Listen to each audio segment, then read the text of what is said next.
sužinoti kažką naujo, sutikti tokių kaip ir bendraminčių ir lūkesčiai iš tikrųjų buvo patenkinti pilnai. Daugiau davėt negu tikėjausi. Aš norėčiau ir kitais metais dalyvauti. Patiko pigu, patiko antra prezentacija, bet neprisimenu kas. Čia Remedija berods. Gabrielius buvo naudinga, manau, dalyviams daug, kas nežinojo tų procesų. Kadangi tai yra elektroninės komercijos projektas, iš tikrųjų atėjau kažkiek gauti kontaktus, susitikti su mentoriais, kurie kažkada padėjo ir galiausiai išgirsti kažkokių tendencijų ir geriausių praktikų, kas buvo pasakota. Ir iš tikrųjų dar kartą pasitvirtinom, ką mes galvojam ir kur dvejojam, ar daryti taip, ar daryti kitaip, tai supratom, kad vis dėlto reikia daryti taip.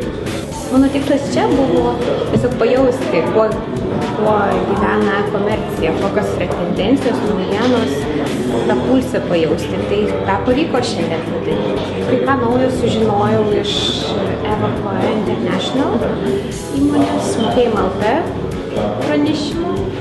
Iš tikrųjų daug informacijos, buvo ilga diena. Jaučiu, kad labai laukiu skaidrių, kad vėl iš naujo viską peržiūrėti, susisteminti, kad viskas nugultų.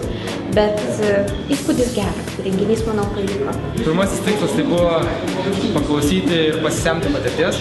Iš tikrųjų,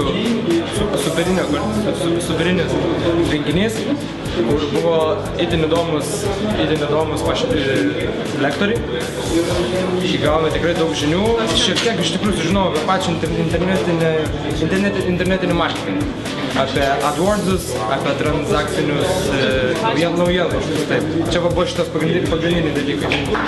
Turbūt daugiau pasitikti žmonės, su kuriais netaip dažnai gali susitikti iš skirtingų sričių, kai kurios pažįsti, kai kuriais susipažinsi, tik tais išlįsti iš savo kelto ir pažiūrėti į skirtingus tos, sakykime, aspektus, dalykus, kuriais nesusiduri kiekvieną dieną, bet apie kurios norisi išgirsti ir turbūt savo veikloje pritaikyti kažkiek.